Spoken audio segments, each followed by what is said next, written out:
El Conde Drácula. A finales del siglo XIX, el escritor irlandés Bram Stoker escribió una novela de terror relacionada con leyendas sobre vampiros. Indagando en este tipo de historias, Stoker tuvo conocimiento de la existencia de un príncipe romano llamado Vlad Drácula, que había vivido en el siglo XV y se había hecho célebre debido a su particular gusto por lo sanguinario. Pero, ¿quién fue el conde Vlad? Vlad III, el Empalador, también conocido como Vlad Tepes, fue un noble procedente de una aldea muy cercana a Transilvania llamada Valaquia. Su padre era miembro de una sociedad secreta conocida como la Orden del Dragón y luchaba arduamente la guerra contra los otomanos, recibiendo el sobrenombre de Dracul, que significa dragón. Vlad, su hijo, pasó entonces a ser conocido como Vlad Draculea, que significa Vlad, el hijo del dragón.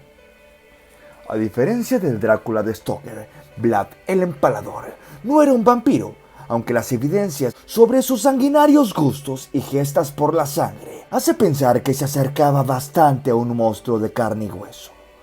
Este despiadado príncipe de Valaquia se hizo famoso por hacer de la tortura su pasatiempo favorito, ganándose el sobrenombre del Empalador. Esto debido a su inofensiva afición por clavar a sus enemigos en estacas.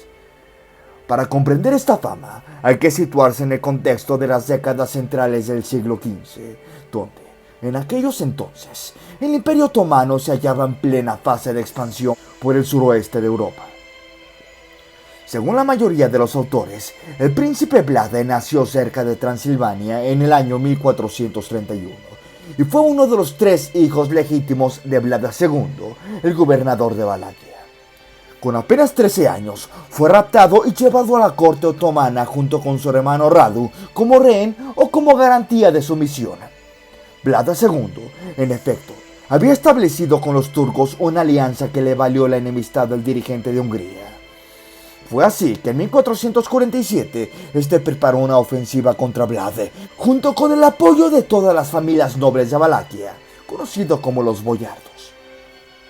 Según los historiadores Raymond McNally y Radu Florescu, su padre, Vlad Dracul, fue un príncipe romano perteneciente, atención a esto, a la Orden del Dragón, una fraternidad secreta de caballeros que tenía como objetivo, supuestamente, proteger los intereses del catolicismo y luchar contra los turcos, aunque muchos refieren que la secrecía de esta orden se debía a que protegían el linaje directo de Cristo. La Orden del Dragón, mejor conocida como Societas Draconistarum, para muchos estudiosos fue una continuación de la Orden de San Jorge, fundada por el rey Carlos I de Hungría en el año 1318. A los miembros de la Orden del Dragón se les llamaba draconianos y tenían 2 rangos o estamentos muy limitados. El primero contaba con 24 miembros, hombres muy exclusivos que tenían el mérito de poder llevar el emblema del dragón y la cruz roja. El segundo estamento solo llevaban el símbolo del dragón. Y es aquí donde entraban ya centenares de personalidades igualmente de mucha importancia para la sociedad de aquellos tiempos. ¿Cuáles eran las intenciones de esta orden? No podemos olvidar el contexto en el que nos encontramos, de allí que el objetivo fuera, supuestamente, luchar contra los enemigos de la cruz y defender la religión católica. Sin embargo, esto era lo que decían al público. En realidad, puertas para adentro, eran una orden con prácticas ocultistas y de magia ritual. Los miembros de esta orden llevaban una capa negra sobre una prenda roja.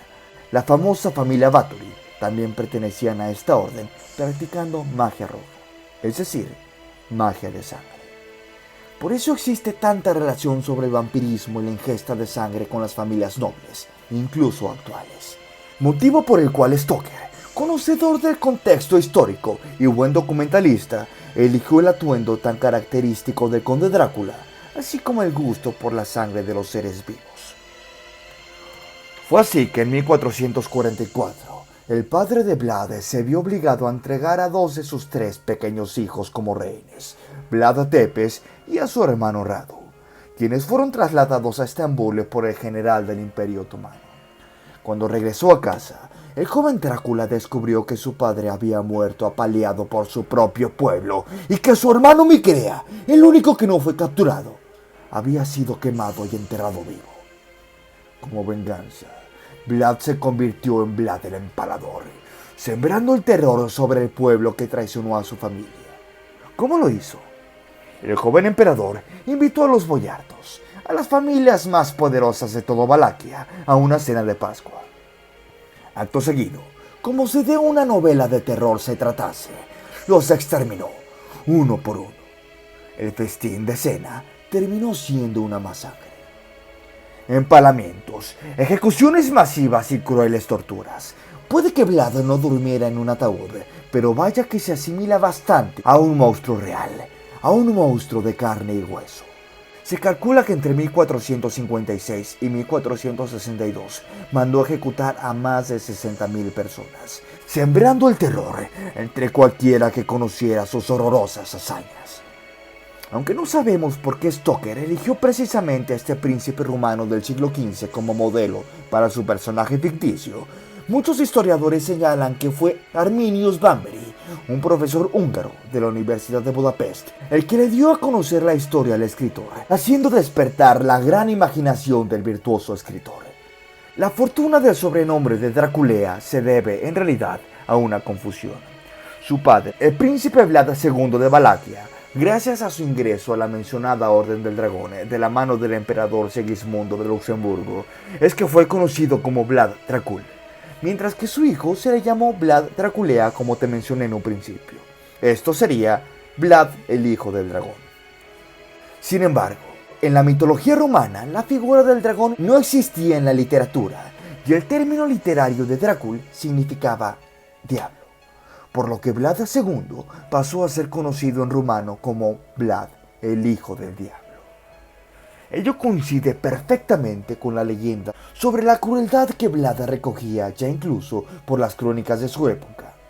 En ellas se le representaba como un príncipe aficionado a la tortura y entusiasta de la muerte lenta, que solía cenar bebiendo la sangre de sus víctimas o incluso mojando su pan en ella. Se calcula que en sus 3 periodos de gobierno, que suman apenas 7 años, ejecutó a unas 60.000 personas, en la mayoría de las ocasiones mediante la técnica del empalamiento. Por esta razón, se le conoce desde el siglo XVI como Vlad Tepes el Empalador. En 1462, Vlad fue derrotado por los turcos. Pasó 12 años prisionero en Hungría, hasta que en 1476 recobró su utilidad como candidato al trono de Valaquia. Su tercera etapa como voivoda terminó al caer abatido en una emboscada turca. Su cabeza fue exhibida en Estambul y su cuerpo fue enterrado en el monasterio del lago Esnagov. Las historias de vampiros formaban parte del folclore humano, y de no ser por Stoker y sobre todo por el séptimo arte, muy probablemente no conoceríamos la historia de Drácula. A fin de cuentas, sin las historias sobre sus atrocidades del empalador Vlad, el vampiro inmortal que conocemos popularmente ni siquiera hubiera existido. ¿Hasta qué punto son ciertos estos relatos sobre la crueldad de Vlad? No hay duda de que algunos de ellos son tendenciosos. Otras crónicas, en cambio, lejos de censurar al sanguinario príncipe, elogiaban sus métodos implacables. En la época y lugar en la que vivió Vlad, su crueldad no fue en modo alguno excepcional, aunque no cabe duda de que pocos de sus contemporáneos llevaron tan lejos sus métodos de aniquilar, particularmente creativos. Es realmente inquietante cómo la imaginación de un hombre puede llegar a tales atrocidades, justo como las de este emperador.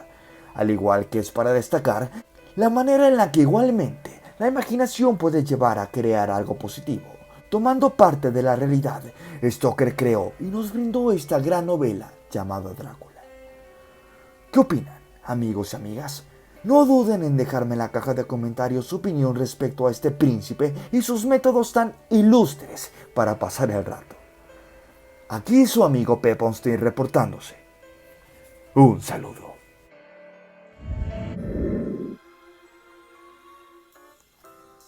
Antes de terminar con el video, quiero invitarlos a formar parte de los miembros del canal.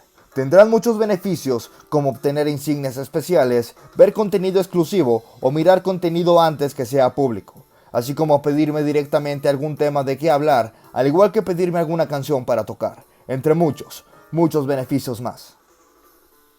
Si mi trabajo les gustó, los invito a que dejen su like y se suscriban al canal, ya que me ayudan un montón a continuar con este proyecto, además de que es totalmente gratis.